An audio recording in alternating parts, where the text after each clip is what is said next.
You're listening to Common Sense and Beer, where we talk about heavy-hitting topics with a beer in hand. I'm your host, Kyle, and my co-host here is... Zach. All right, we're going to talk about today a little bit of the Hamas-Israel situation, the potentiality of World War III. Hopefully kind of lean into a little bit of this new speaker that we have, Zach. Yeah. I don't really know much about him. I think we were going to talk about him the other episode, but... we just didn't get to him because I don't know anything about him. Well, yeah, we still really don't. Yeah, but we're going to tackle it anyway. We do have Joe with us today. He's going to be a little bit more of a hard-hitting talker on the subjects here. One of our first guests that might not necessarily align with us, but we're going to have him on anyway. And you're making it sound like I'm a liberal over here. What the This guy doesn't know what he's talking about at all, so that should be interesting. And then we're going to talk about the Fatherless Homes, and well, Joe, I guess we're going to talk about you a little bit there. No, I'm just kidding. Joe's in good shape there, I believe. So let's get started here, Zach. So let's get a little update on the war situation here, Joe. You want to pull something up, just kind of like I guess there's some most recent. I believe Israel is on a bombing campaign. I believe the U.S. is there. They're a little bit deployed. They got some anti-missile setups, and they've told Israel to cut it back on the civilian casualties. As much as I don't know, you're bombing buildings indiscriminately. I don't know how much you can do that. But irregardless, so what do we got here? Hamas attacked Israel 1 month ago. Oh, you know what? I did see a video. It shows like a police officer kind of running up on the scenes of the music festival. Okay. And I mean, it was, I counted probably at least 10 or so dead bodies that the guy runs up on, and he's looking for any sign of life, and he keeps asking. And wow. It's, wow. You know, I mean, if you've seen one dead body on the internet before, well, you guess you've seen them all? Well, can you say that? No, you know, I don't think that saying so. Works there. So yeah, it's just as horrible as you think. As you would think. Yeah, it's terrible. Apparently, Gaza is very pregnant. 50,000 pregnant women in Gaza. Wow. 180 people giving birth every day. Well, that helps their propaganda machine, for sure. Yeah. That's a lot of babies. Oh, yeah. Well, like, with how many people are dying already, you gotta start them young. You know, you really... Yeah, absolutely. And you really have to give it to the extreme left here to care about these babies. They do care about the unborn Palestinian children a lot. Oh, but not any others. Well... What? The extreme left? Yes. Yeah. You're talking about abortion at this point, right? Abortion? Yeah. I'm just talking about Israeli bombs aborting their Palestinian babies. Yeah, and what I'm saying is the extreme left doesn't want wants abortions legal. Yeah, but they don't want the Israeli bombs aborting these right, babies. That's what I'm saying. Yeah, we're pointing out the same thing. Oh, I'm glad we got there. Yeah. I'm really glad that didn't go any longer than it needed to. Yep. Uh-huh. I love you, Zach. I wanted to make sure that the listeners were, I know you. Okay. Joey knows you. I know. We want to make sure that they understand these hypocrisies are hard to lie. I just need to know what to be outraged about anymore and what not to be outraged about anymore. I need a cheat sheet to live my life. Oh, yeah, absolutely. Supposedly, Israeli airstrikes have hit 2 refugee camps.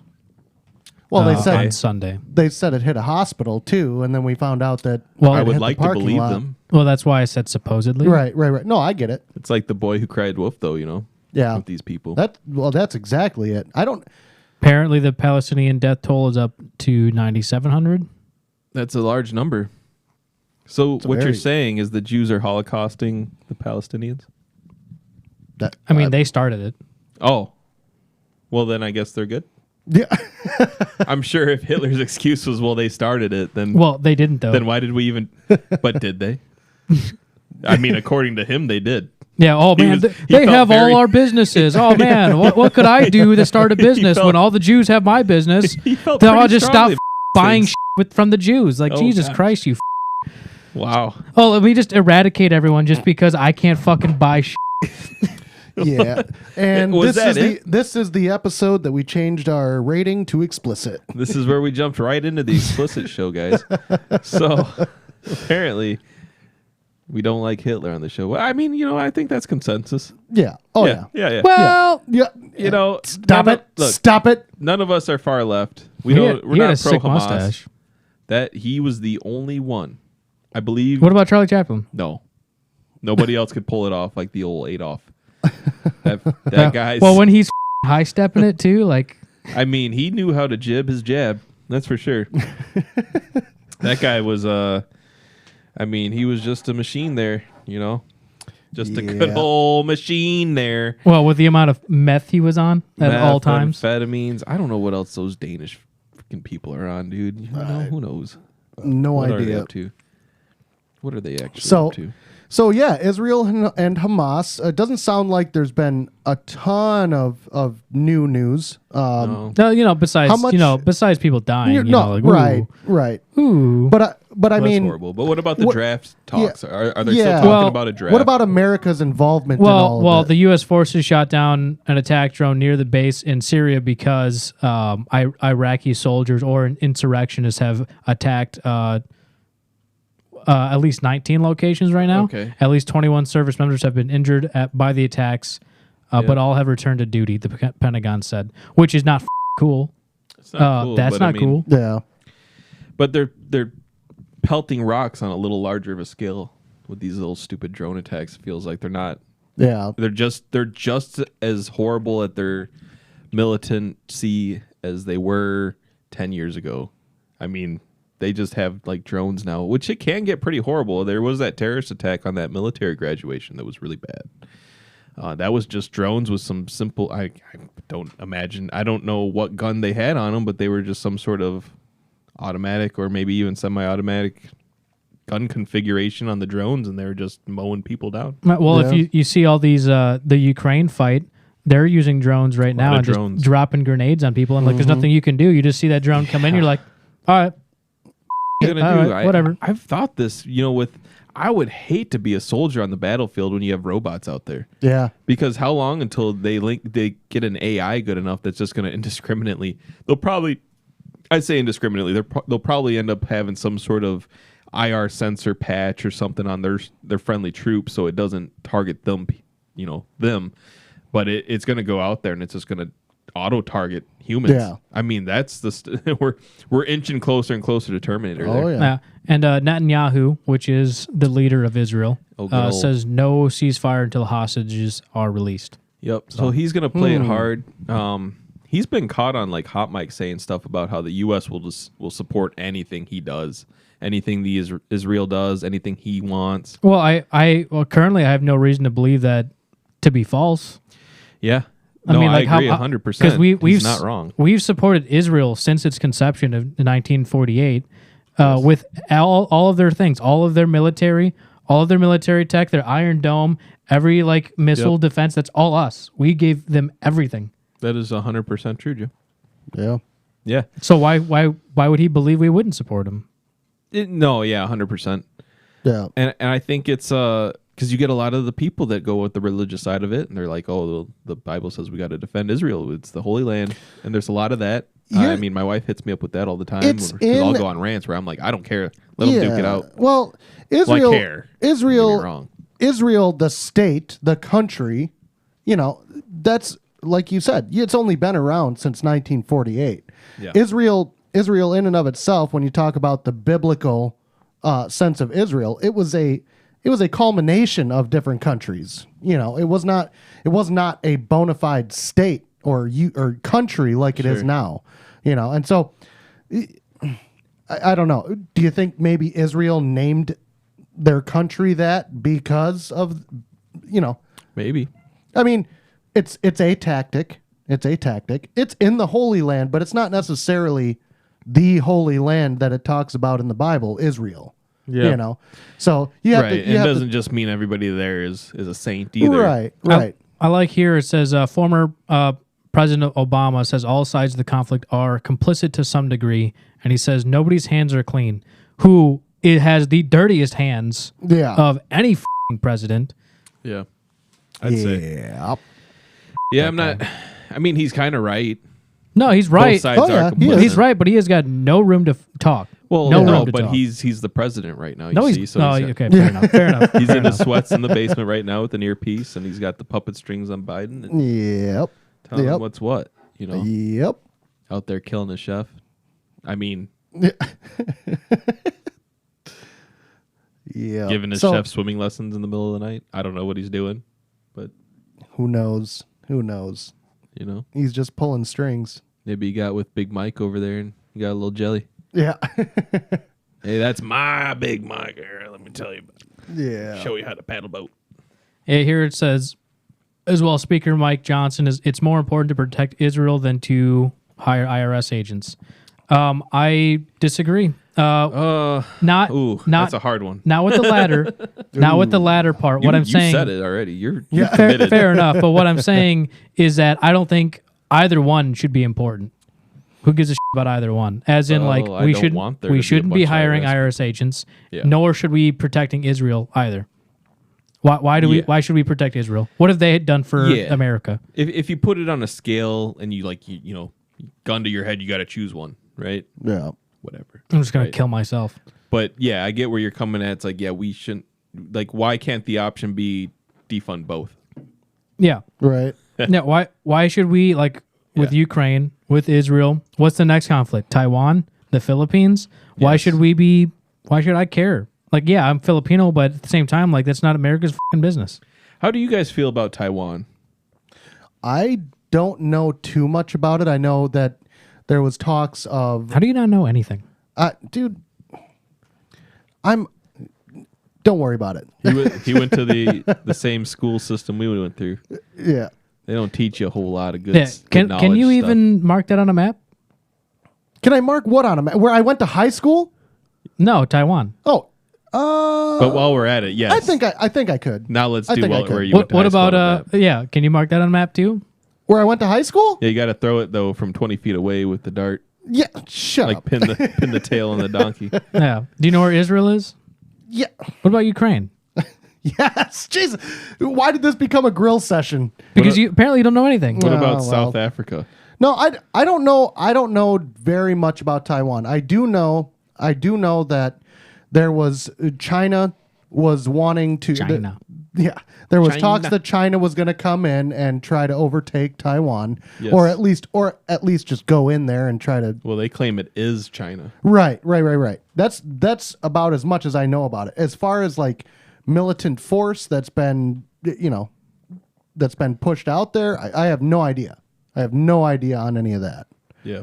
So supposedly there's show force. They throw their jets over there every once in a while. They get closer and closer, and they kind of do a show force. But apparently they also moved a carrier ship as well. China did, not towards Taiwan, but towards Israel area, Mediterranean. Supposedly there's only two advantageous times of year for China to attack Taiwan, where the tide's low enough where something with them being able to invade makes it more. Something with the water. I want to say it's the water because it's an island invasion that they got to do, beach storming and all that. But I'm not 100% sure. But, that's just what I've read. And I want to say we're getting closer to one of those times now. I think it was close. It was the fall for us. That was a month. That was a good time. And it might be November. Yeah. Adding, apparently Iran says the U.S. will be hit hard if no ceasefire in Gaza. Try me, bitch. Yeah. Try me. So, we're funding their nuclear program. It was $3 billion that went to them? 6. Sorry, 6. But then we told them you can't use it for this. Yeah. Well, okay. Yeah. Then obviously they're not going to, right? As long as we said you can't use it for this, and then we'll just wave our finger at them. So you're being naughty. We're the weakest we've ever been as a world. Kind of leader position is so weak. And just, you have Central American countries making fun of Biden. They're saying, oh, next year the America Summit will be here. And that way, the beaches, Biden can spend his time on our beaches in Punta Cana. It's like, dude, it's so sad.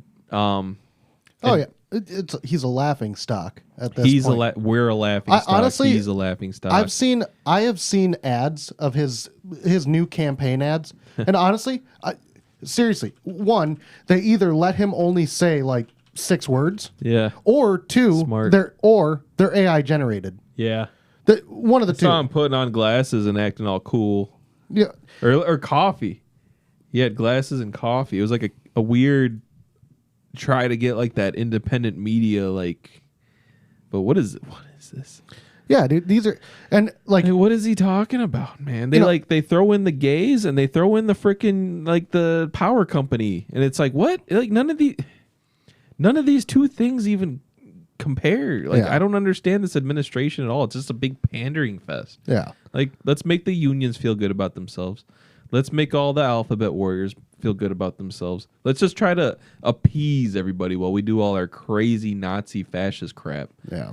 Well, New World Order bull crap. Okay, well, so then let's transition now. What do you think the new speaker will bring to all of this? Do you think he'll? Well, apparently he's bringing a bunch of money to Israel, but I mean, at the same time, if he's defunding the IRS, using that as a bargaining position, I don't know, man. Well, Biden said he's going to veto it. Yeah, well, but he can't even spell veto. Yeah. The freaking guy.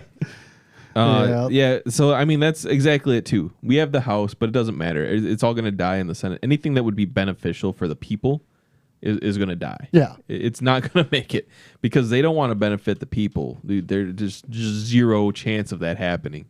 They're lining their pockets up, or they're continuing the money laundering campaign into, Northrop Grumman and all these freaking defense companies and whatever else. And governments. And I'm sure Zelensky's probably got some sort of bribery thing on Biden, which is why it's been so bad. Oh, I'll bet. There's got to be something going on there because we've given them so much money. Everyone's got some sort of bargaining chip against Biden at this point. I'm sure. The guy's like a mafioso. Yeah, dude. His son. He's incompetent, though. Oh, yeah. Well, it's like a comedy show. It's like a Sopranos. Yeah. In the White House. It is. It's insane to watch him speak. It's like how does anybody think that is a leader? A leader. Oh, I'm not sure. He's definitely doesn't. It makes no sense to me. And we've already established that I don't really pay attention to a lot. But that it's not hard to see. It's not hard to see. Well, anybody that's alive right now saying, "Oh yeah, things are fine," it's the typical meme of the house burning behind you, going, "Yeah, things are fine." You know, it's supposed to be funny, but anybody that's willing to say that is just, I mean, they're either just brainwashed for you got to support Biden no matter what, and or you're just involved in the cult, where it's the same kind of aspect. Yeah. You can't criticize what's going on because then you'll be kicked out of your little club. Mm-hmm. And I understand that could probably be scary for some people, but I think some of it's too complacency. I think some people just think, oh, well, they'll figure it out. It's like, okay, well, will they though? Will they? They haven't. Not sure if they will.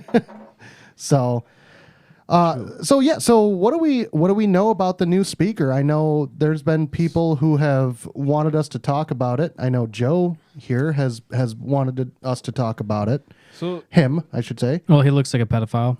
So Joe, I don't know if he looks like a pedophile. Initial appearance. Bring up a good picture of him. We'll criticize that first, since that's what we're doing here.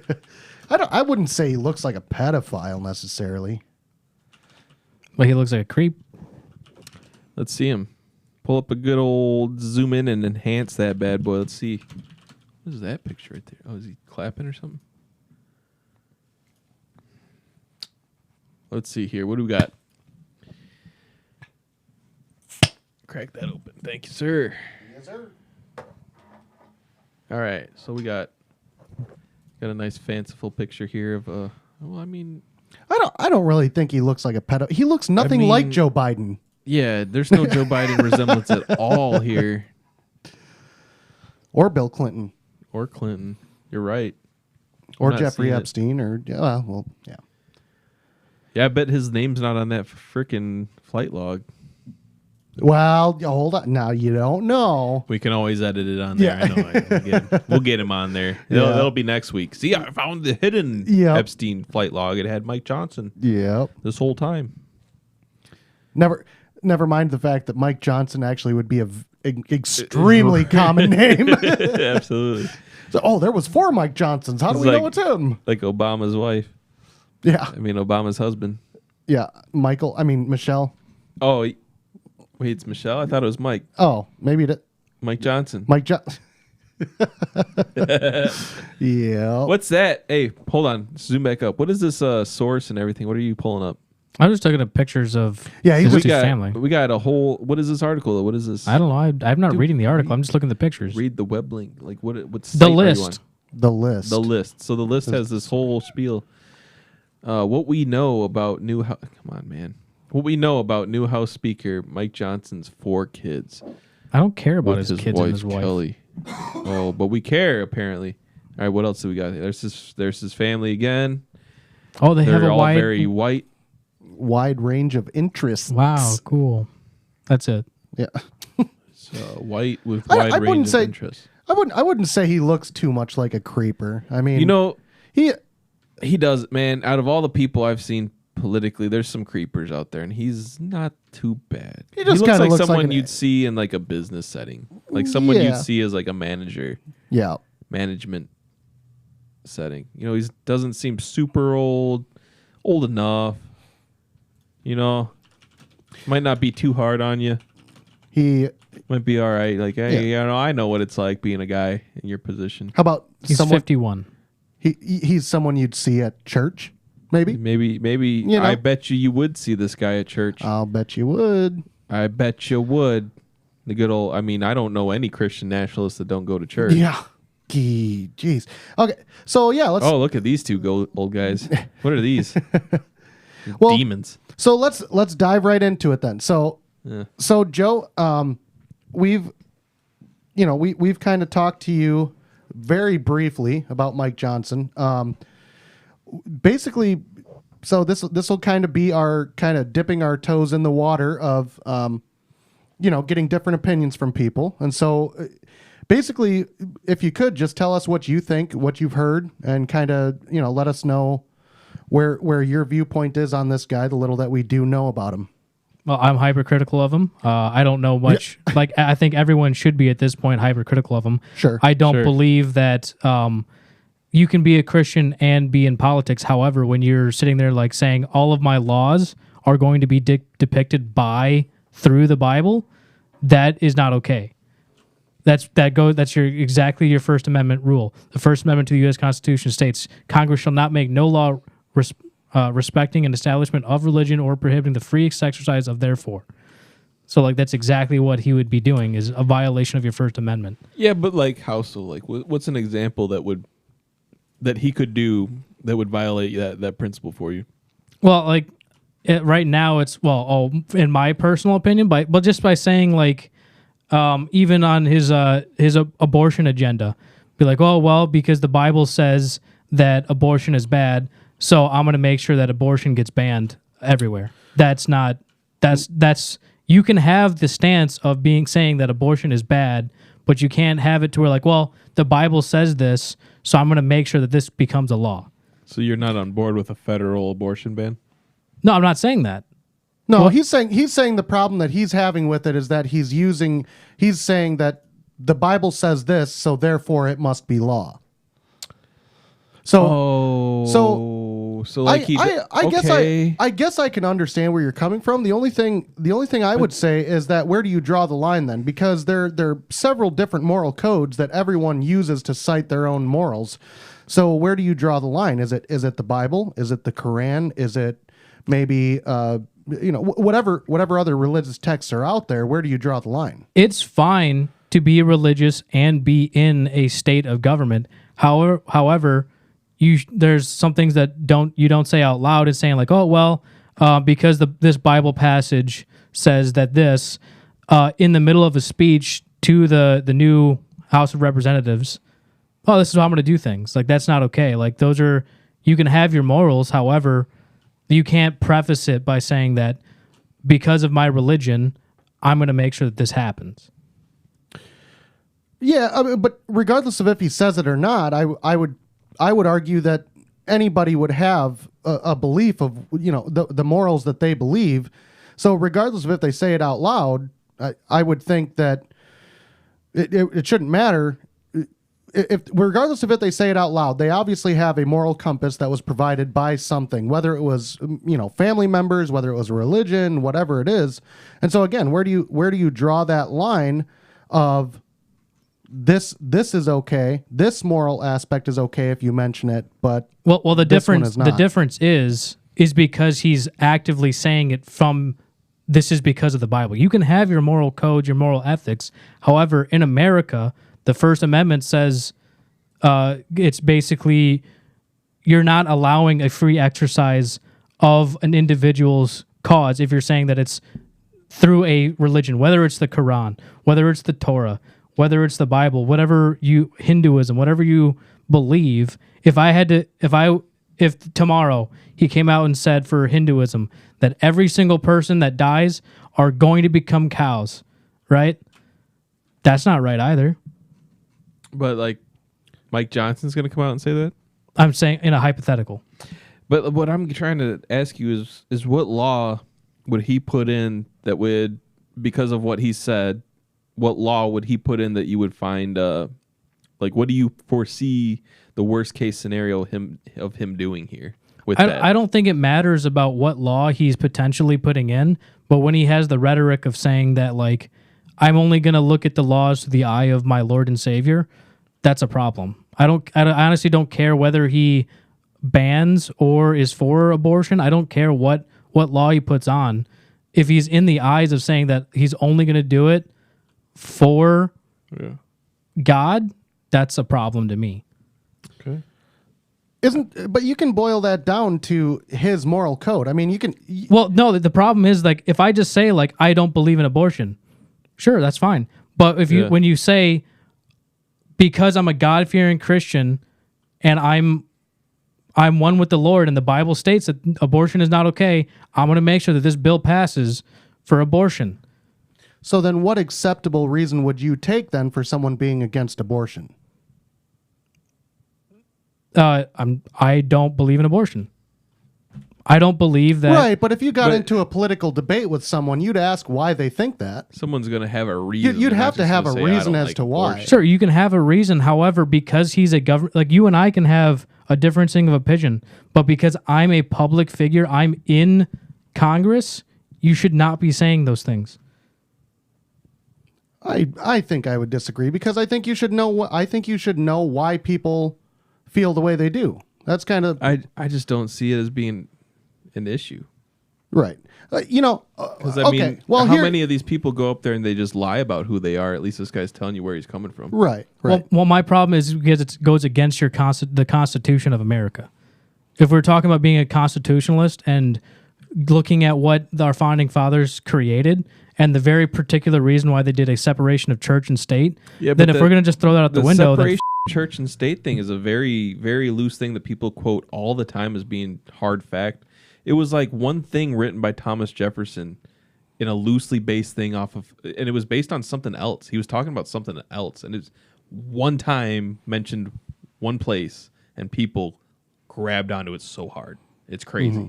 Well, if there was such a big separation of church and state, then when you pull out a $1 bill or any denomination, it wouldn't say "In God We Trust." I do also believe though that is not. That was not in the beginning. That way. Well, like sure. when fair enough. In the when the Pledge of Allegiance came out, under God was not added until 1954. Yeah, fair enough. Yeah. Fair enough. But I just think so. Regardless of where the morals come from, I think just because he's saying that this is what I believe, I don't think that there's anything wrong with that. Because it'd be just like saying it'd just be like someone's coming up to the Speaker of the House and saying, well, you know what, my so-and-so taught me this, and therefore I think that's the way it should be. So, that's what I want it to be. I don't think there's anything necessarily wrong with how they get to their moral values. I just don't view that as being the big. I think the only reason track record. What have they done? Well, what have they voted for? Not only that, that's the stuff I would. Well, not only that, but it really doesn't matter where you get your morals. At the end of the day, you want something to happen, and that's every politician. Every politician wants something to happen, and regardless of it, they tell you why they think the way they are. Yeah, I think the biggest reason that this is such a hot button topic with a lot of people and Mike Johnson is because he's actually going up there and saying, I believe that the Bible says this, so I believe this. Yeah, a lot of people are afraid. I mean, they've kind of made it that if you're, Christian or whatever, you're in the same camp of being a far right white supremacist Nazi. Well, so I think, I honestly think there's hopefully if we keep on winning, everything keeps on going well for us as a people of this country, then it'll be no worry. But if things keep going down the dark rabbit hole, we'll potentially see a situation where Christian genocide is going to be like the thing that happens. Yeah, that's I fear. Yeah. Well, with this rhetoric of being so anti-Christian. Yeah. And again, my thing with it is, Christians. Here's the thing I will say about Mike Johnson. Okay, from what I've seen, or regardless of Mike Johnson, any politician who's going to go up there and actually say my morals come from the Bible, so that's what I'm going to be working off of. You do walk a fine line. Yeah, you do, because if you go up and you start talking about your morals coming from the Bible and everything, there's going to be a lot of people. This guy seems to be, or at least claims to be, a devout Christian, has been most of his life. So if you believe that, then you know that you're going into the spotlight. Everyone's going to look at you as the example of a Christian.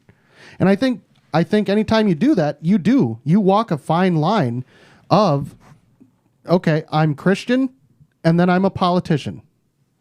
You walk that fine line. I think that's dangerous for him. So yeah, I really think that he is walking that tightrope. He's walking that very thin line of, yeah. I'm representing a Christianity based following. Yes. And when stuff comes out, which it almost inevitably does about everybody, there's going to be something that comes out about his past, and everyone's going to say, "Oh, well, see, that's the way Christians are." And so it's I don't want to necessarily say that it's brave. So do you have a problem with Rashida Tlaib then? Yes. What's the difference then between Mike Johnson and Rashida Tlaib? Rashida Tlaib is a pro-Palestinian Hamas terrorist activist within our government. Could the argument not be made for Mike Johnson then as well? What, that he's a Christian nationalist Yes. terrorist in our government? Potentially. Obviously, he has not done the exact same things yet. Right. I don't know, dude. Those Christian nationalists are pretty rough. Well, I think. I mean, some of them are. Are they? Here's the thing. I don't even know. Like, my joke is that I have no idea. I don't know any Christian nationalists. I don't. I think it kind of alludes into the fact that people just want everyone in America to be Christian. I think that's what it is. It's a melting pot. I mean, we're founded on Christian morals, whether you like it or not. Right. Well, but regardless of that, here's my thought on it. So the argument could be made. Okay, well, what if some person decides that, okay, my moral compass is the Quran, so we're going with the Quran as the moral compass of the country. Yeah, okay, and that's fine. It's fine if those morals. I mean, everyone's an individual voter, right? Everyone's in an individual. They have. I would argue someone that voted for this person, to get right? there. And so the representation of the area that voted for this person is probably a majority of X whatever. Right. Which I know for sure Rashida Tlaib's Michigan district is hugely Muslim majority. Yeah. Same with Ilhan Omar in Minnesota. It's like it's like little Somalia in Minnesota, and that's her district. Yeah. So it's like, well, yeah, it makes sense that these people voted in a Muslim. Mm-hmm. But I agree. didn't go to the streets and cry about it either. I believe what I believe about Rashida Tlaib. Really, to no evidence, just a bunch of it's stuff you can read and kind of point like, well, maybe, strong evidence towards whatever, but it's still inference, and it's there's no true proof about it. Well, there's things that she has said that you're like, whoa, that's like. I think she has said and done. Yeah. Yeah. Well, I think it boils down to this. Me personally, I think, okay, if someone wants to adopt the Quran, which is something that I don't necessarily believe, but if they want to adopt that as their moral compass, I will agree with them right up to the point that I don't agree. Yeah. And I don't think that what would should that be level look like So for you? are you saying though? I don't know enough about the Quran to actually say. Well, what you're that also degree saying would that be. you don't agree to it until you don't agree with it. However, like if their moral compass, they're the Speaker of the House, and they're saying, because of this is the Quran, you can no longer do this. I'm going to make this a law. Do you find that okay? Well, that's not what we're talking about here. That's not what we're talking That's about. what I've been saying this entire time. That's what I've been saying this entire time, is that you said it yourself, this is a melting pot of all a bunch of different religions, and yet we have one Christian trying to enact laws and governments these things. That's not okay. I understand what you're saying, but the fact is regardless of what his religion is or what his moral compass comes from, you agree with someone until you don't. Just plain and simple. It doesn't matter where their moral compass comes from. I don't really see that being like a... I mean, if he came out and like was legitimately pushing like a foreign policy or whatever type of thing, and it was like, I'm doing this because the Bible says excerpt blah blah blah, and like literally quotes that as the reasoning for it and whatever else. It's like if it's the reasoning for the actual bill to exist, then sure, I get what you're saying. I don't really support that. But if it's the reasoning why like he supports the bill, or what he comes up with to like justifies the bill in his head is a saying from the Bible or whatever, then I don't see why that matters. Right. You know, that's just his opinion. And like I said earlier too, someone elected him. People wanted this guy in power, so they voted for him. I mean, I'm sure. I mean, if he's saying the stuff he's saying right now, I'm sure he wasn't too shy about being a Christian. Right. Well, I mean, just before. The people that voted the dude in Philadelphia, I don't think he should be fucking in any sort of power. Say the name. I can't. Fetterman? Remember. Yeah, Fetterman. Like, do you think that idiot should be in power right now? They ran. Do you remember who they ran up against him? It was quite literal Dr. America's Oz. snake oil salesman, Dr. Oz. Do you know anytime this guy would talk about something on his show when I was a manager at GNC, I would get inundated with phone calls from old ladies about, do you have such and such product? I'm like, okay, yeah. No, we got like 2 left on the shelf. They're dusty. I'll dust them off for you. But sure. If you get here, I got you. And I get another call and another call, another call, and finally I'm like, you know what? Did Dr. Oz talk about this product? Oh yeah, he did. Hi, it's okay. Yeah. It happened all the time. Yeah. A random product on a shelf that was dusty, like very dusty, forgotten about. And all of a sudden, it was the hot new product, and we sold out of it. That he was GNC. He was probably getting paid by GNC, to be honest, probably for advertisement. There's probably some kickbacks in there. Oh, there has to be. Yeah. But he was America's snake oil salesman. He's not a good. I don't like Dr. Oz. No, I'm not pretending that Dr. Oz is a saint, but when you pretend like that's your guy is Dr. Oz, it's going to make the Republican platform look very much so less serious than it already is viewed as. It's already viewed as a clown stage. What I'm getting at with Mike Johnson, right? We don't know much about Mike Johnson. We don't know. Well, I know he was in a runoff election, right? And that's how he got elected. Right. Which I think happens a lot in the South. But we talk about knowing Fetterman and knowing Dr. Oz. Yes. And we already know Fetterman's an idiot. Yes. So what's to say that what happened in Louisiana, Mike Johnson, another idiot? Who should not have been elected. But is he though? Maybe. Hold on. I mean, maybe, but he's not on the same stage as Fetterman. Maybe he will be. Again, at this point, I will agree with Mike Johnson's, moral compass or policies that he's trying to enact because of his moral compass. I will agree with him until I don't. Yeah. I don't think it's necessarily too relevant where somebody gets their moral compass from and why they make the decisions the way they do, as long as the decision that's made is the best for the country. What I think is for the country. I would hard argue too that someone with a Christian moral or even just a strong religion of really any faith where they view it strongly and they actually practice it is going to have a better take on a lot of things too in this country. I mean, I don't see what's wrong to an extent, yes, with thou shalt not kill. Right. Right. These things are very commonsensical, and whether, like I said, whether we like them or not, they come from a Christian background. A lot of the reason why this country worked is because of the kind of more normal Christianity. Actually, the Ten Commandments, which is what you're talking about, thou shalt not kill, this was actually before a Christianity standpoint. Because the Jews 100%. Still, the Torah is the first 10 books of the Bible. In the first 10 books of the Bible, they talk about the 10 commandments. So, or maybe it's not the first 10, but whatever it is in the Torah covers the 10 commandments. So it's not necessarily Christian, but Jewish leaders take the 10 commandments as, as what it is too. So it's not necessarily Christianity. They throw that term around, Judeo-Christian. I don't like using it because I don't know. I've heard weird things on the term itself. But I mean, so yeah, like I said, wherever you get your morals from, I don't think it's necessarily and people who align with you and me, Kyle, a little bit further to the right, would absolutely disagree with us if there was anyone using the Quran as their moral compass. Oh, for sure. But we're like I said, I will agree with somebody's morals right up until I don't. You know, if we're talking about, you shouldn't be able to kill. Yeah, you shouldn't be able to steal. Yeah, you shouldn't be, okay. Regardless of if you're Muslim or whatever, Hindu, whatever religion you are, I absolutely agree with those morals. Yeah, and just to be clear, it's not Rashida Tlaib being a Muslim or Ilhan Omar being a Muslim or Barack Obama being a Muslim that I disagree with. Yeah.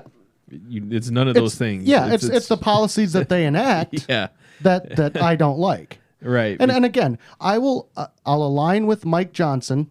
Granted, I don't know if I'll say that yet because it's in its infancy. But I mean, how long has he even been speaker for, Joe? A couple weeks. A couple weeks. Yeah. So at this point, until I hear something that I don't like, which very well could be the case. Again, this is that fine line that he's walking right now. As a Christian, you're going up there, and regardless of if you like it or not, you're representing other Christians. Yeah. I mean, besides his speech where he said that it is in the Bible that it's America's duty to defend Israel. Yeah, it's some weird stuff. See, it's stuff probably like why that. He's in the speaker's seat. Yeah, well, that you're probably right. I mean, I think there's probably some pandering there. Yeah. But that being said, I don't agree with that 100%. We already covered that Israel as a country is not what the Bible talked about. No. And so if he's saying things like that, which I'd be interested to actually hear the quote. Not that I don't believe you, I'd be ever interested. Since the Trump presidency, you got to hear him say it. Well, yeah, you got to hear the context coming out of their mouth. Exactly, the context. How much did the mainstream news turn everything Trump said into he's Hitler? Well, every single time he spoke, he was Hitler. How many times? It's like how bad can this guy honestly? How many times do you hear that about the Bible in general? That it's Hitler? No, that it's taken out of context. Oh, how many times have you heard the Bible taken out of context? Yeah, and that's either side, by the way. That's right or left. It's taken out of context all the time. It's a pretty large book. There's going to be some stuff in there that comes off kind of weird. Sure. There's bound to be some stuff in there that's a little bit spicy. Yeah. It's just what it is, man. I think that's honestly probably one of the best depictions of history we have. The books, the holy books, if you will, the Bible, the Quran, the Torah. Mm-hmm. Well, the historical evidence of it, regardless of if you're Christian or not, there's definitely historical relevance to it. Yep. And we pulled up a speech here. Okay.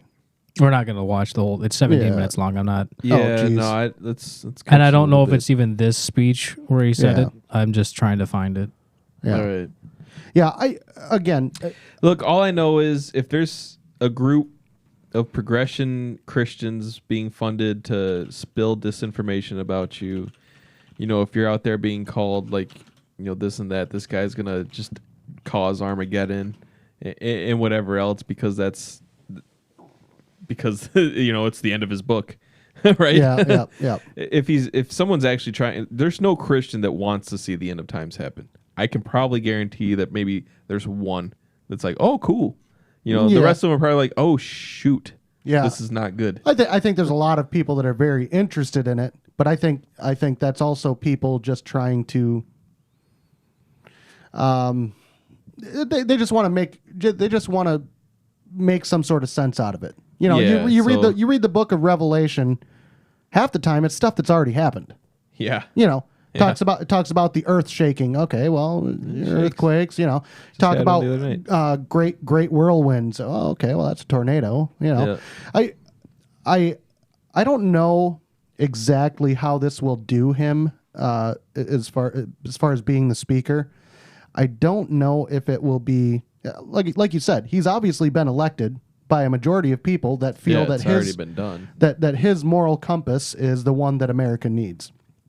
I don't know if that's true though either. I think he's a ploy. I don't believe that it has anything to do with they believe that he's the moral compass to it. I think it's just it has nothing to do with what he believes. I think it's just like either a ploy to destroy the Republicans or something else. Like I don't think it has anything to do with a bad light. Well, I could see that. Could be. That's very possible. Hey, I would not put it past again talking about that fine line. Yeah, Democratic activists infiltrating the Republican Party and putting a guy in there. Well, just lay low until we need you. Well, look at that one cross-dresser. The New Hampshire, is it Vermont or? Yeah, George Santos. Santos. Yeah, that guy lied about everything, and they're like, "We gotta impeach him because he lied about stuff." It's like, you mean like what you guys do all the time? Yeah. Like, what? The thing about it is they knew this information. Like the Democrats already knew this information, and they sat on it. They didn't do anything about it. Correct. This is George Santos right here. Okay. And like they sat on this information until he got elected, right?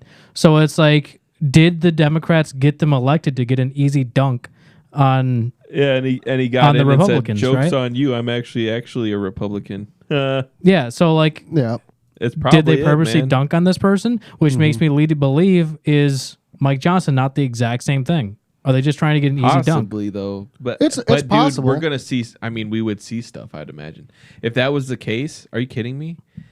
They've said because if it was a true democracy, Hakeem Jeffries, because he got more votes than Jim Jordan all those times, should have been the speaker. I mean, these people do not care about how it actually works. Yeah. They will lie, cheat, steal, manipulate as long as it helps them in the end. They do not care if it breaks the system. I mean, we can look at what happened in 2020 for that. Well, I would argue that some of them want to break the system. You could say that everything that happens is projection, and they project that the Republicans are accelerationists that are trying to push the end of the country so that they can come in with their fascist new Reich regime or whatever else. But in reality, it's them accelerationists burning down the system so that their communist revolution can come kick off. Yeah. I mean, that's what it's really looking like. Mm-hmm.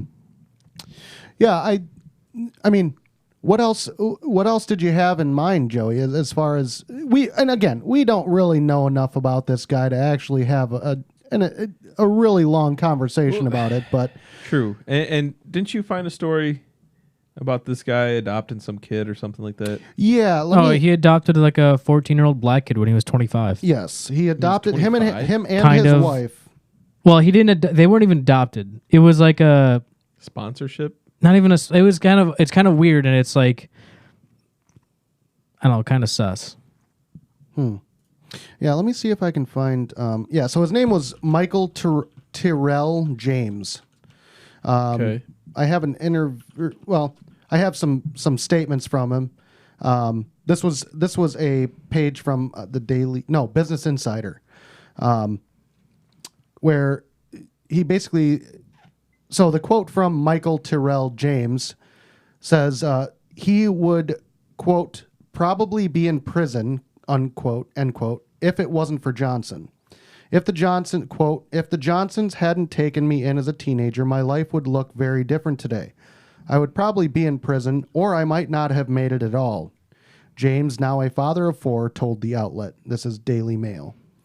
Daily Mail reported that Johnson and his wife took custody of James when he became homeless at 16 and raised him as their son, and he lived in their home in Baton Rouge, Louisiana. They were just trying to Michael Orr this man. They're trying to get themselves a little bit of that college football They were action. trying to get him to Mississippi State, and it just couldn't work out. We'll pull up a picture of the guy then. Let's see. See if you're right. He's some big 6'4". Well, I think you just get any black kid and be like, he can do it. Yeah. Good Lord. I don't know about all of that, but right? What was this dude's name? Michael Tyrell James. Oh, they even got a Michael. Yeah. Yep. Let me make sure. Michael Tyrell. Yeah, Michael Tyrrell, Tirrell, James. That's not right. So Is that right? Yeah, I don't know. Can't be right. Yeah, Try so to give it another go. So I had machine here. Yeah, that's what when I was doing a little bit of research on the. That's not him. That's LeBron James. LeBron James. Oh man. I will say. So I read in the article, and I don't have it. Oh, that dude there looks he like is. that looks like a mugshot though. Yeah, it almost did. Yeah. Well, and he did say again. Those are mugshots. Yeah, it was further on in the article. I don't know if I could pull it up right now, nor do I know if I want to take the time to. But, all right. So what's up with this then? So all right, well he got this 25 years old. Yeah, The kid was 14. so, 14 16, or 15. 16. Oh, 16, whatever. Yeah, yeah. So I think let me see if I can find it again. Because I opened up my phone and it was just right there. So let me see. Business Insider. It did go on to say that he was very thankful, but he also said that he did not want to be involved. Here's a picture of them all together. Oh, I see. Yeah, okay. Yeah, he did say that being Michael Tyrrell James. He did say that he didn't want to be involved in the election. Sure.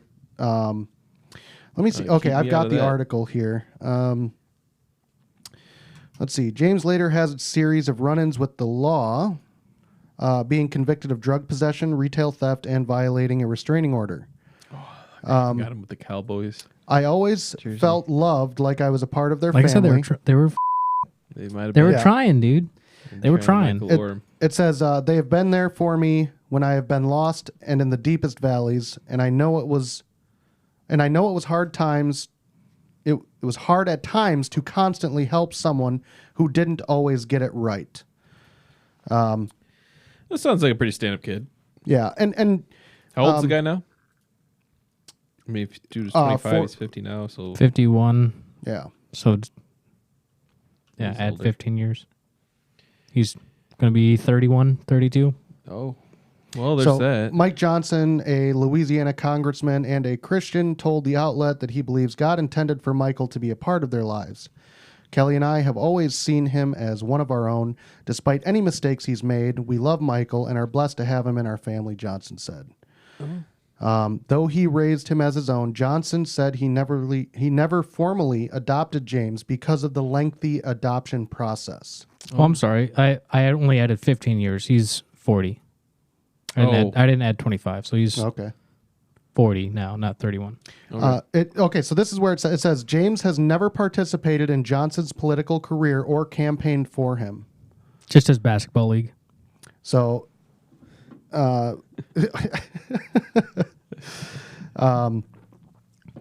Johnson's communications director, Corinne Day, told Newsweek that James's absence was not because he was an adult, his absence was because he was an adult with a family of his own and asked not to be involved in their new public life. Yeah, some people just don't want to.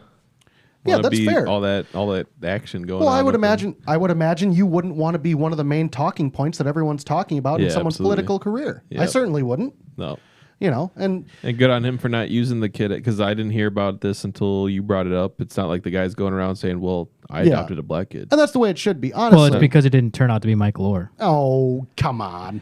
Yeah, but I just feel like the virtue signaling is it's a hard thing to pass up with some people, especially in today's day and age. If you're a victim or have any sort of connection to victimhood, man, you are thrown to the top of the list. You are in the club.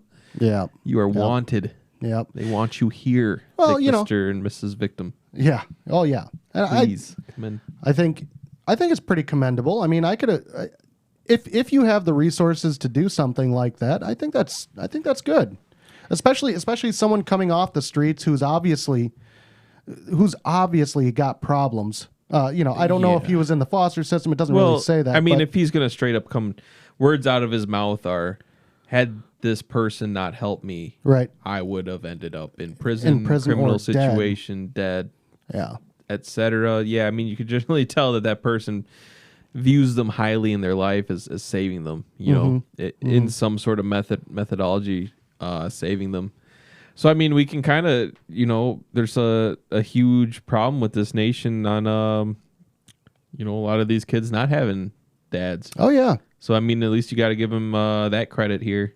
Mike Johnson did his part to take one fatherless. Fair enough. I mean, to be fair, we don't know if he had, maybe his father was present, but maybe he was just a kind of turd. We don't know. I'm going to go on record of saying they probably were not. Probably not. It doesn't say. It doesn't say if he was in a foster home or whatever. But you're right. I think you're absolutely right. I think a lot of the problems that we have with especially with people that misbehave or are naughty, especially kids, teenagers. Yes. A lot of it does, I think, come down to fatherless households. I think you're right on that. Yeah. No. I think it plays a huge role in the development of a child, having a father there. Yeah, having the two parents, you kind of learn, the emotional side from mom. You kind of learn the how to be a man from dad, the how to put up with stuff. Oh, how to be a man? What does that mean, Kyle? Yes, exactly. Yeah. Maybe getting up at the crack of dawn, going to work. Maybe you don't want to go to work. Yeah. Well, tough. You got to make sure those bills are getting paid and that family's getting supported, fed. Yeah. Clothed. Well, you were onto something. I really liked what you said about the mother being the emotional. Oh yeah. The emotional. They show the kids how to be emotional. They give that comfort. The motherly instinct, as everyone knows it. There's not necessarily. It's so important too. Absolutely, but fathers offer something way different. It is. It's 100% different. It's 100% necessary. Well, how many times has your wife handled a situation that you thought, man, I'm glad I didn't handle it, because if I would have handled it, I would have gone, Oh yeah. And so there's definitely times for a motherly instinct, and then there's times for a fatherly instinct. And I think you and me are pretty good. I would say we're decent parents. So others may not. So. Yeah. Others may pretty happy. Yeah. Others may not agree, but regardless, I think that there is definitely a place for a mother and a father, and I don't think either one of them is necessarily much more important than another. Yeah. Yeah. No, I they're think both very necessary for different reasons. Right. And I think, unfortunately for us fathers, I think a large aspect of our involvement in a child's life is discipline. Yeah, which kind of sucks. It does. But at the same time, every father recognizes that as a responsibility of theirs, and they take it. Yeah. They understand that, and they know that that's something that they have to do to make sure that their kid grows up successful. Yeah, I would say so. Regardless of boy or son or daughter. Oh, it doesn't matter. It doesn't matter. And so when we talk about fatherless homes, I think that's a huge key role is the discipline of it. Yeah, a lot of the not taking responsibility for your actions. So I would definitely tie that into the discipline. Yeah, and yeah, for sure. Now don't get me wrong. I grew up where my parents were divorced, and I lived with my mom most of the time. Okay. She was a very good disciplinarian. By that I mean she was always fair. Okay. But when she needed to be, she was extremely strict. And I actually grew up in high school, everyone telling me, "Oh, your mom's so strict. Why can't you go do this? Why can't you go do that? Why are your parents so strict?" Well, now that I look back on it, well, I don't really have that big of a drug problem. Yeah. I don't have, if one at all. I don't have, I think my mom is usually a pretty logical person. Sure. I would say, and if she listens to this, she's going to call me right away as soon as she hears it, but she's much less emotional. She's much less emotional. And so it's much more about the logic of it. If we would get into arguments, or which was a bad idea, by the way, but whenever we got into I should be able to do this, I should be able to do that. It was always a very logical way of her pointing out, this is why you shouldn't do that. Yeah. This is, and try me and find out, that's the way it was. And so, I think my mom was pretty good at giving both sides of that. Whether she purposely did it that way or not, she was really good at that. My stepdad, who I love dearly, he came in. He actually offered. He offered more of a. He still offered the masculine side of it, and he still offered that discipline, but he actually offered some emotion to it as well, to our relationship as well. So, my dad, he moved out to South Carolina because he was exploring, different job opportunities and stuff. And so, we didn't have as much of an opportunity because neither him nor my mom made a ton of money that they could, afford to fly us out wherever we wanted. Oh yeah. Of course. So, we went and visited him, whenever we could, but, over the summer and stuff. But, I think not everyone is as lucky as that. Not everyone gets that lucky. There's a lot of moms out there that don't necessarily, I don't want to say it as a negative thing, but they run based off of emotions. Oh yeah. Which is not necessarily a bad thing because, again, those are things that you can instill into your children that are very healthy. My wife would be able to tell my two daughters how to better handle their emotions than I would. Lord knows she can teach them more on that front than I can. Yeah, I would have to agree. And so my situation as well. Yeah. And I think a lot of fathers would agree that the mother is there to help with the emotional side, and unfortunately, the fathers do get stuck with the discipline, but we realize that it's something that's necessary. I'm not necessarily saying that you take out a big old log and just start beating them with it. That's not what we're saying at all. But I think there is a level of discipline that's what I'm saying. Yeah. Although sometimes it would be nice, Joe. Yeah.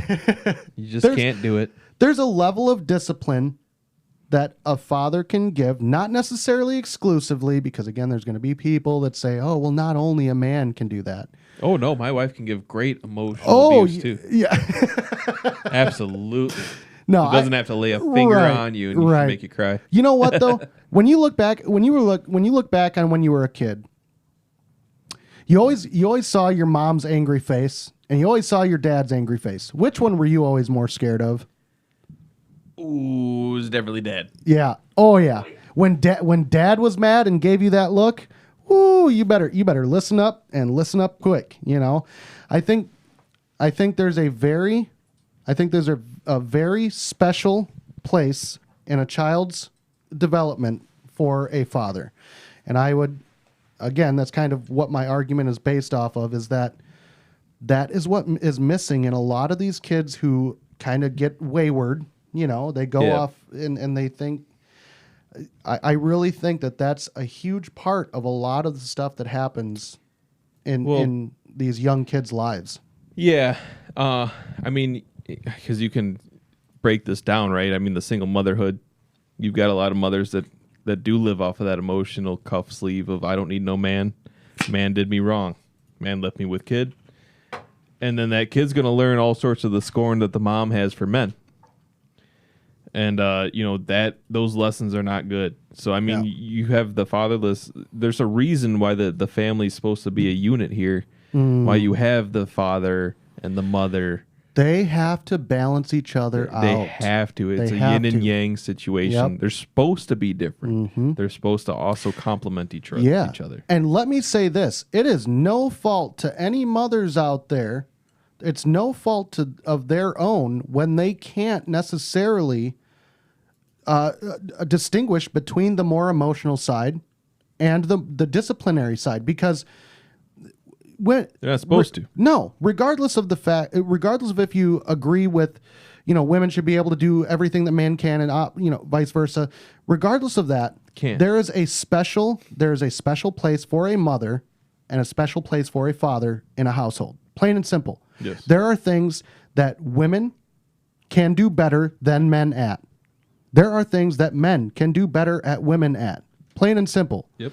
And it ends up being 9 times out of 10, it ends up being that the mother is usually the more emotional role model, and the father is usually the more, do I want to say logical? Maybe not necessarily, but the disciplinary figure. the role model, the supporter, generally, those things.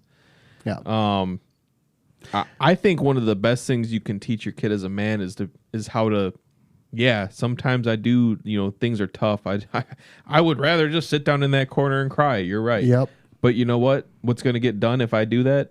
Absolutely nothing. Yep. Absolutely nothing is going to get done. In fact, I'm just going to waste time. Yep. So why would I do that? In fact, you know what? I'm just going to button up and keep going. Yep. Lace up those boots. Just keep on going. Get out there and get moving. Yep.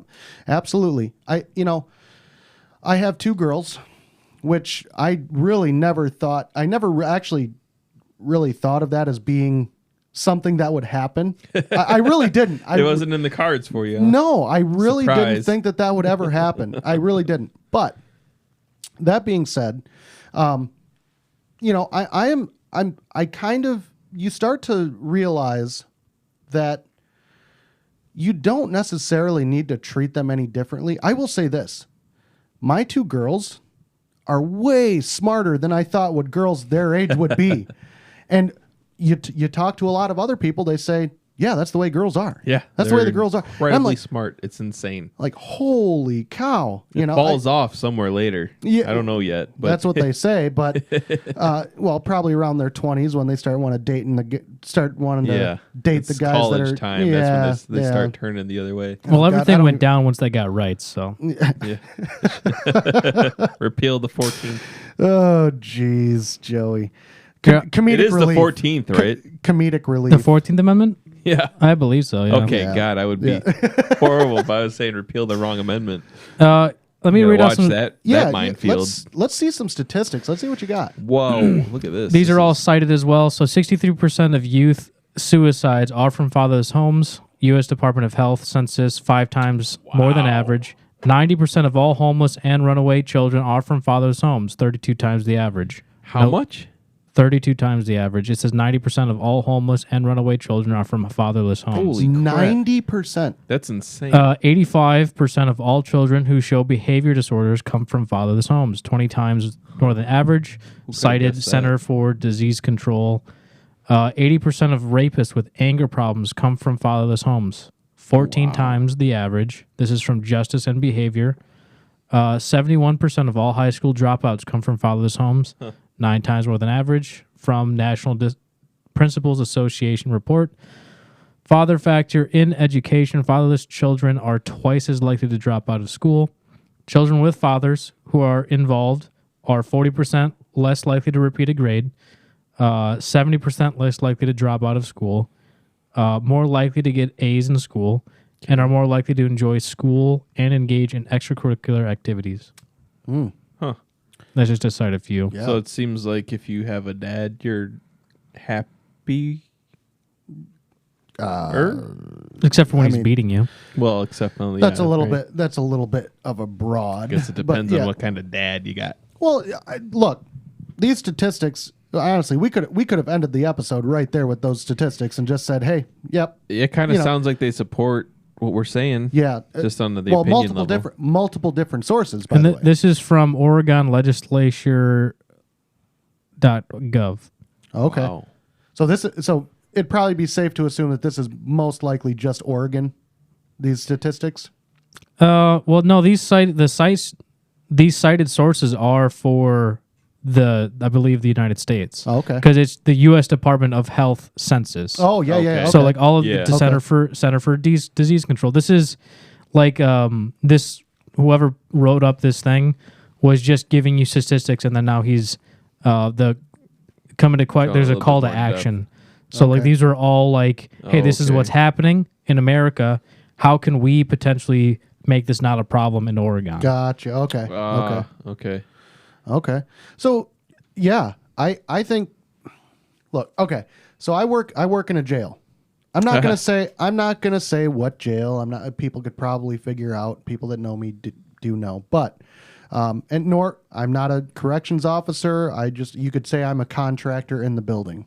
He's just the whip manager. Yeah, there you go. Yeah. But I see.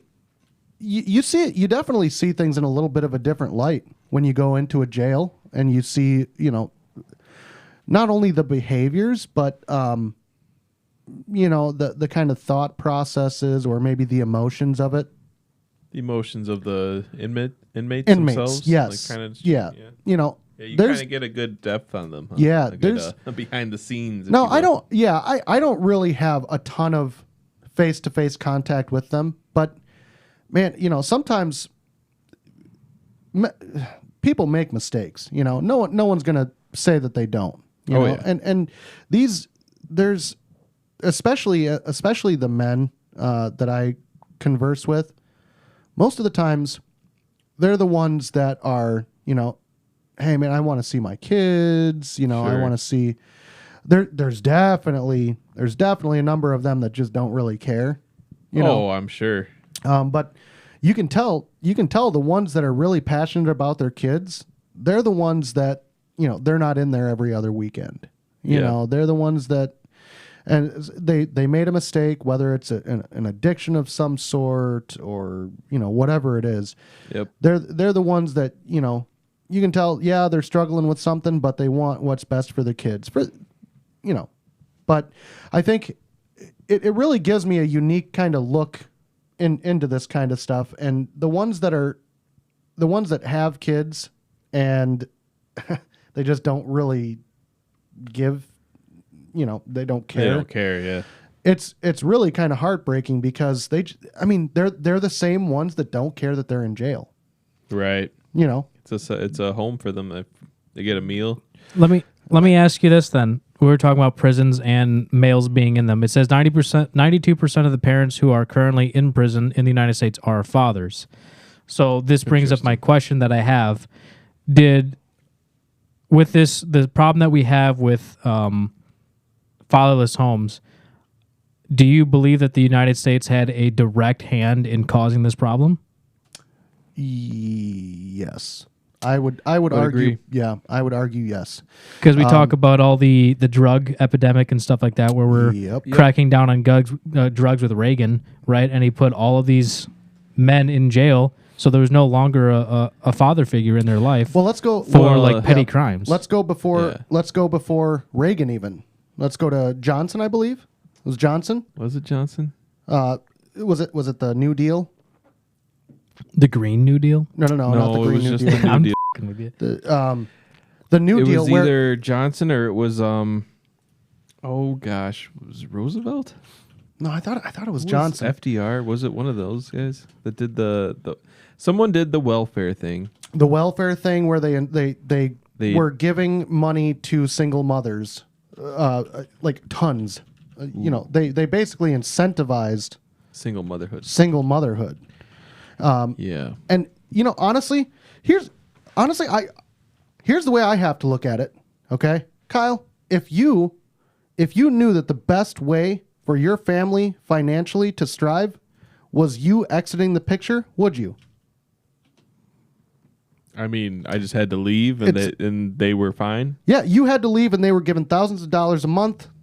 So that way they were good, even though. Yeah, I'd probably figure out a way to cheat that system. Let's say you felt like you didn't have any skills to actually give what the government would give them if you left. Yeah, I'd probably just pretend like we split up and still live there anyways. Dude, that's what I'm saying. Or people would just leave. Yeah. Yeah. I mean.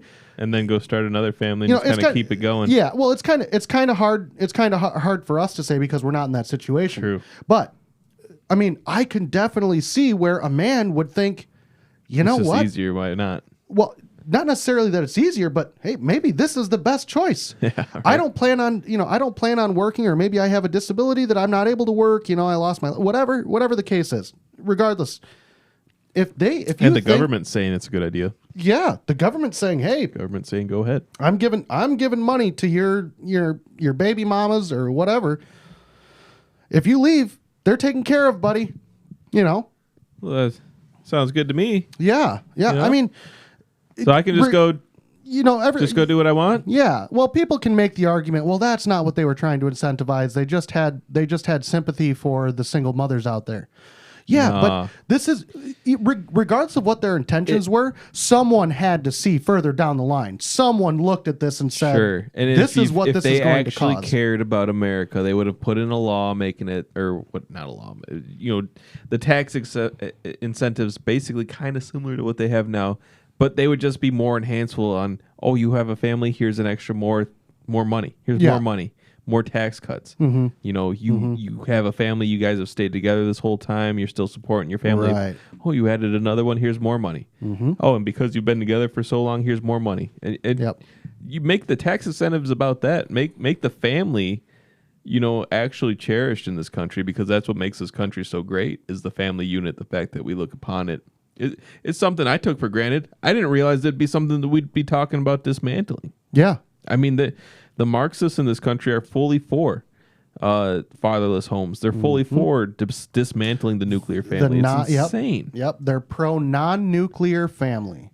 Yep. Which doesn't even, it's basically just they're pro gobbledygook. Because you fill in the blank on whatever they're pro. They're just anti whatever's normal or whatever's good for individuality and good for the person. Yep. Everyone's in such a rush.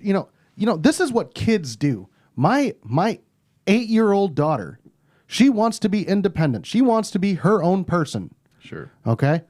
That's what these people, they want to be independent. They want to, they don't want anyone to tell them that they can't do X, Y, Z. Yeah. That's what a child does. Yeah. That's what a child does. And so thank God for fathers who say, no. Yep. That's not what you're going to do. Right. You're going to follow this, and this rule, reality check. Yes, exactly. The world does not fall into your view. I actually tell my daughter this, and my wife hates it. I tell her, she'll say something, something like, oh, she should be able to do this or she should be able to do that. I'll say, I'm pretty sure it was Galileo who discovered that the Earth revolved around the sun and not you. Oh, so got him. Got him. But honestly, I believe what I'm saying there. It's obviously a joke. It's kind of a goof around thing, but I absolutely believe that the more and more you think that the world is going to just conform to what you think, the more and more the world will eat you alive. Oh yeah, absolutely. You'll be eaten up and spit out. And I think that's where a lot of these people, they were always fed when they were kids. Do whatever you want. Do what makes you happy. Participation trophy generation. Oh yeah, participation trophy. I know you didn't make it, but you tried. And that's all that matters. Yep. So here's your nice silver medal. You tried. Yep. And do what makes you happy. Do what makes you feel good. Did that make you happy? Good. Here's a golden star. Exactly. You did great. Yep. Because it made you happy. Yep. 2 + 2 = 5. Well, how'd you get there? If you're confident that you got there the right way, then okay, we'll call it. Only you know your truth. Yeah. Little junior. Oh yeah, your truth. Yeah. Here's a gold star. A for effort. Do they even teach the difference between objective and subjective anymore? Who knows? I doubt it. That's probably out.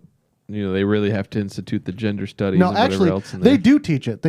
It's just my objective truth and your subjective truth. Yeah, that's what it is. I forgot. Yeah. It's what I believe is correct and what you believe is wrong. Yep.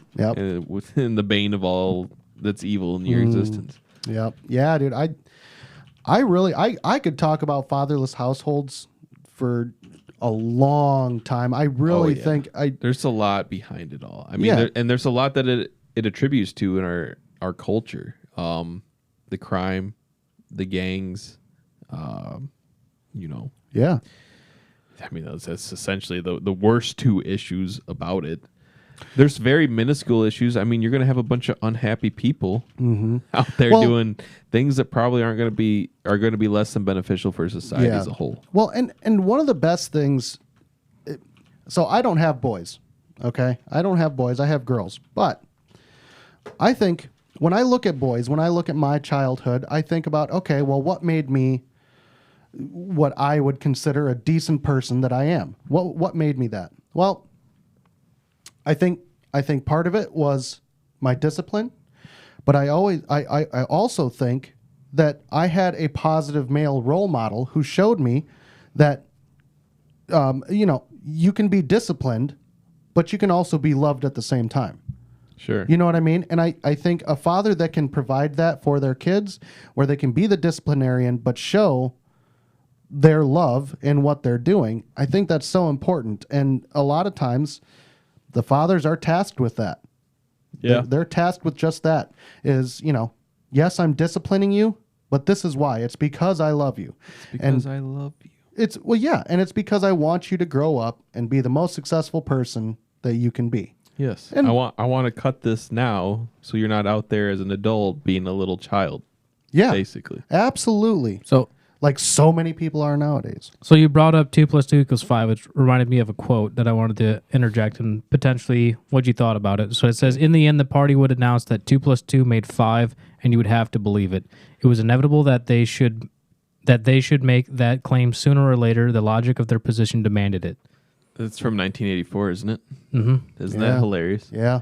Isn't it hilarious, too, that they also want to rewrite 1984 from a female perspective? And I think they want to cancel out the old 1984 and put this new version in there. Yeah, 1984, written by George Orwell. George Orwell.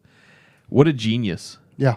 Yep. I think what's hilarious is that Actually, this was required learning Yeah. and reading. I don't know And if we've rolled headfirst into it. I don't know. I'm not convinced that he was a genius and he looked so far ahead. I think there might be a possibility that this was just comedic to him. Like, oh, what if the world did this? What if the world did that? Yeah, but I know George there were Orwell signs, himself I was know, a yeah. leftist, like crazy I know Marxist. the signs were there, but man, some of the Yeah. I was not required to read that, nor have I read it all the way through. But I've seen enough from it that it's like, holy cow, how did this guy see this coming? Yeah. You know? We got this one in Fahrenheit 451. You remember that one? No. But they're the same type of thing. There's only, one approved narrative, and that's the narrative that gets pushed out. Okay. Fahrenheit 451 is basically the firefighters, instead of fighting fires, they set fires on the old cultural stuff. They find books and whatever else. Okay. But yeah, man, 1984 is it's almost terrifying that we're living through that right now. While we're living through it, like I said, they're trying to rewrite it through a female perspective, whatever the heck that means. Yeah. Which all we know is feminist is just short for feminazis. So You want to know?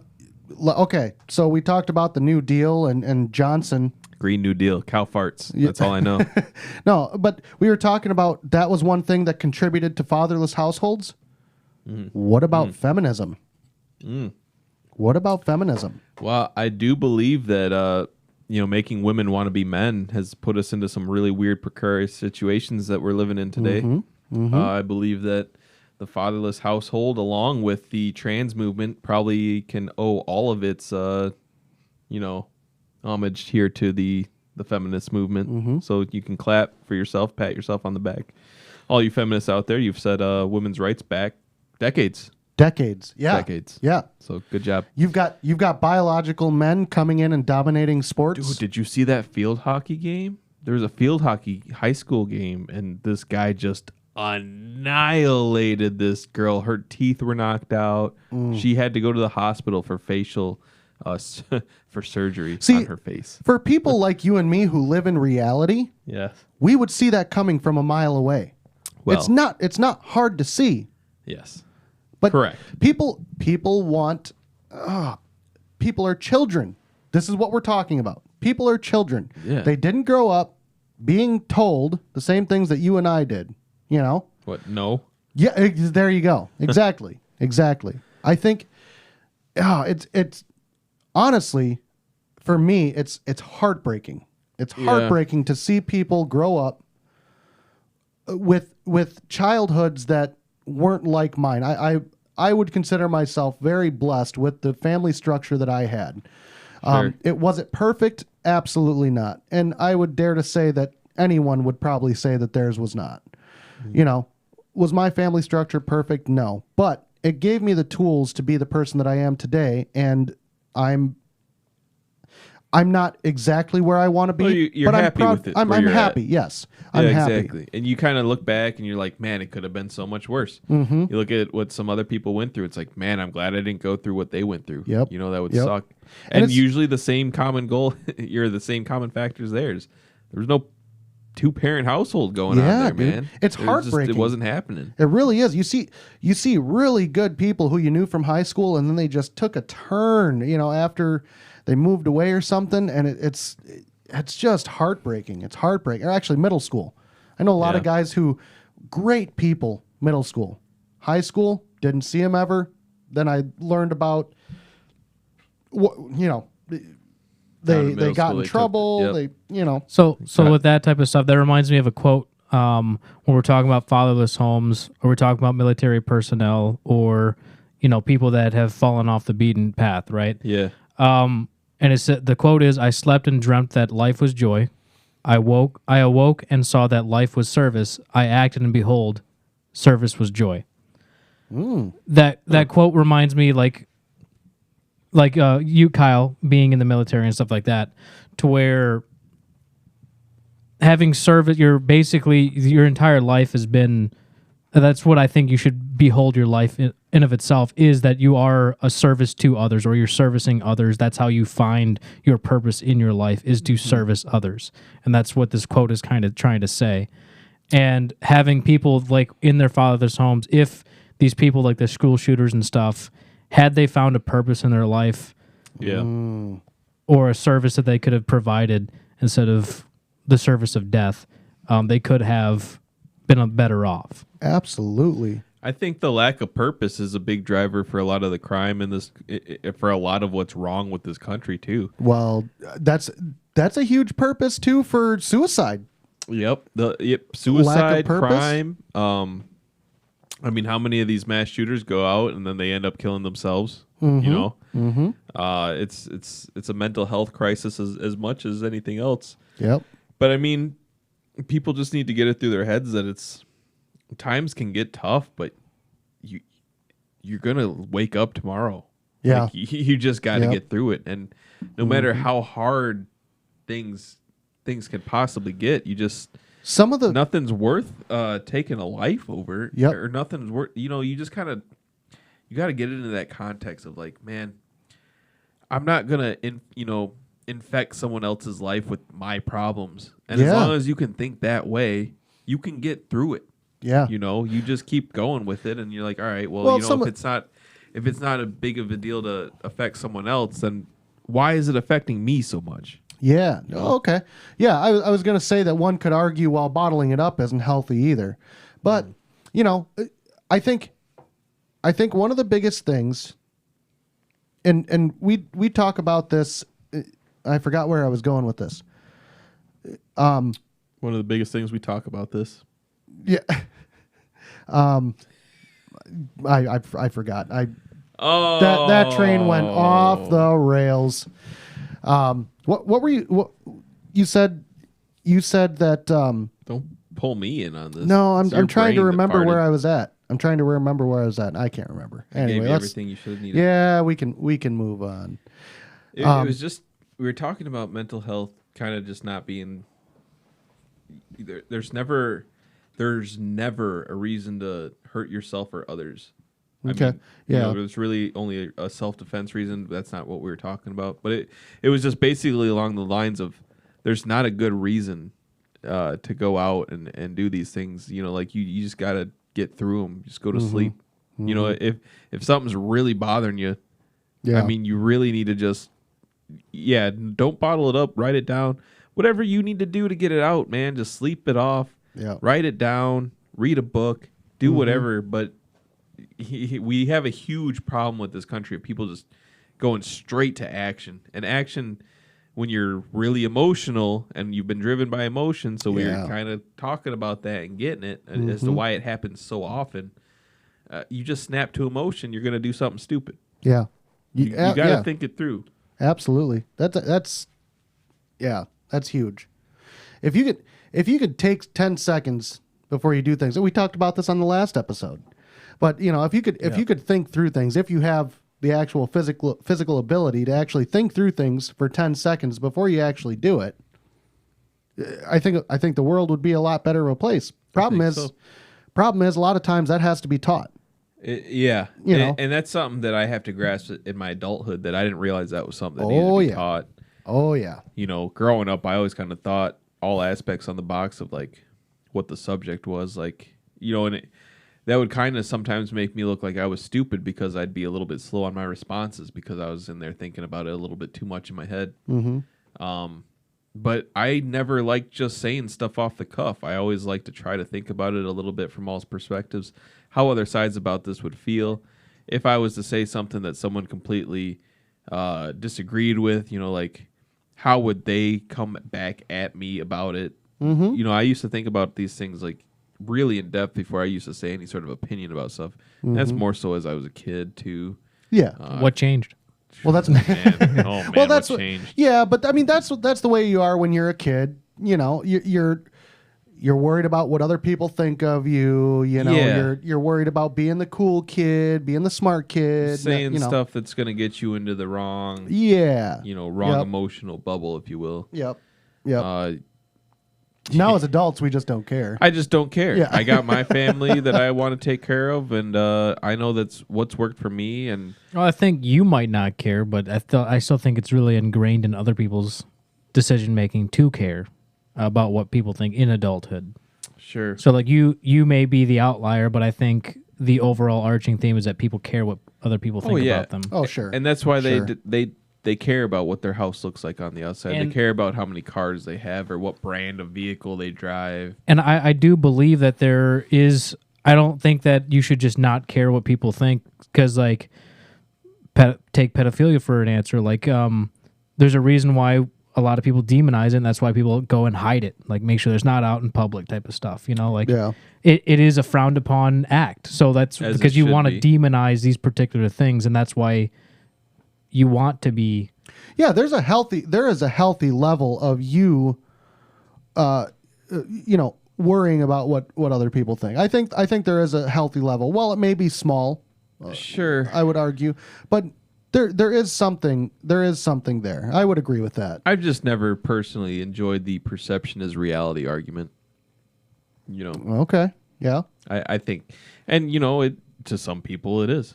Yeah. So I get where the little statement comes from, but I don't like it. I don't think. Well, here's my thing, right? I guess basically what I'm saying is I don't think you should base every decision in your life off of what you think someone else will think of you if you do Correct. that action. Yeah, exactly. I don't think that that's the case. That being said, I think that there are things that you should think back. What would my family think? I think there is a healthy amount of that. Don't get this twisted with integrity. I believe Right. much in integrity as anyone else should, and that's always do as if someone's always looking. Like, always act as if someone else is looking, and that can go from God. That can go from a whole bunch of different things you could say. You just always act like you're on a stage. Yeah. Yep. As long as you live your life that And way, when I feel like you're not going to do or you anything take it too in stupid. in the Boy Scouts narrative, as in, like, leave a place better than you found it. Yeah. Yeah. Well, Yep. when you're a parent, Exactly. you learn that too, because you are on a stage. Yeah. Regardless of if you like it or not, when you're a parent, you're on stage. Your reflection is your kids. Yes, That's absolutely. who you are. Absolutely. Yep. And it's funny. My parents always used to tell me, "I hope you have one just like you." Oh, yeah, You know that's a what? common You know what? trope. I got two just like me in different ways, but they're just like me, and I can't stand it. I Heard can't it here stand first. it. Zach is a girl. Oh boy, no. But Feel like a woman. yeah. Dun, dun, dun, dun, dun, dun, dun. So, yeah, I like this conversation. I like the depth. Yeah. The hard hitting topic. yeah. It's a good one, and I think it goes in hand in hand with a huge problem with our country. Oh, it's going to come up again in this podcast. It's going to come up 100%. multiple times because it's not really the cause, but its cause. It's a factor. Its cause itself, the effect it has on our nation is insane. Yeah. 100%. There's different causes for that actual cause itself, and there's so much nuance to it. But I mean, the studies aren't fake, man. I mean, they're real. Like that stuff is so true. The psychology behind it is very established. We're no dummies on these facts, and we just want to try to hide these things so they make people feel a little better. It's kind of crap. Well, and when you see groups talking about how they want to abolish the nuclear family, that should be proud that it's something that's going away. That should be a huge red flag. Yes, huge please. Red flag. And quite honestly, as red as it gets. I mean, it is the communist hammer and sickle red flag, as red as it gets. Yeah. This is a complete communist talking point. And a lot of these things were infiltrated back in the 60s. If you look at the women's feminism movement, kind of, what we were talking about.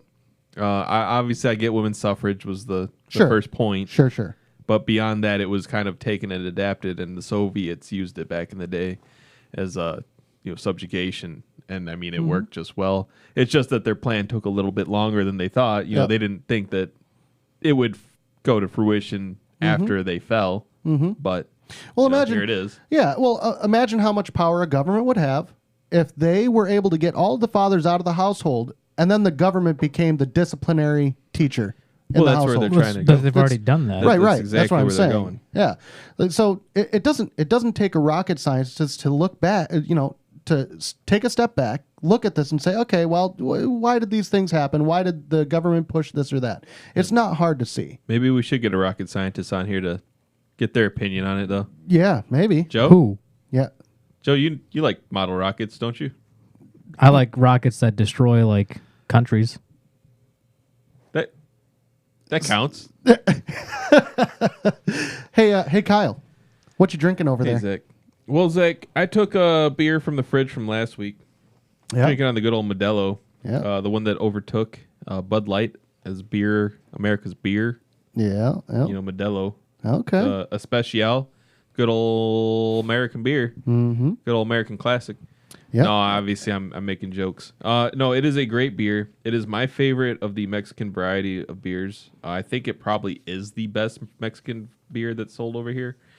You don't need to touch it up with a lime or anything. You drink these bad boys as themselves, and they're come good. in a dark. The Modelo Negro is What'd you say? The Modelo Negro, which is careful Spanish, the dark Spanish beer. I thought I heard something harder than that one. Be careful with that one. There's no hard R's in this situation here. So, Zach, what are you drinking on? I've got New Glarus's own Spotted Cow. Ooh, that's a good old classic around these parts. Absolutely. You can only get it around these parts. But, hence it being a classic. Actually, interesting. Do you know why they call it Spotted Cow, Kyle? I do not. So, enlighten me. So, you know that sugar is used to brew beer. Sure. What kind of sugar, based off of the name Spotted Cow, what kind of sugar do you think they use to brew this?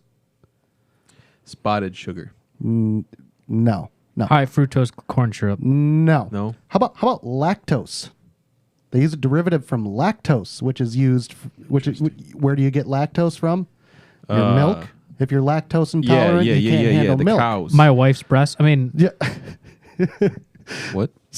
But yeah, that's where they get the kind of the name of Spotted Cows. They use lactose as the primary form of sugar for the brew. Did not know that. And had I known that you were such a scientist, I would have come up with a cool scientific fact about Modelo Especial. No, trust me. My wife will tell you that I have useless knowledge pent up in my brain that I have no business learning. Feels like something that came out of one of those bathroom books.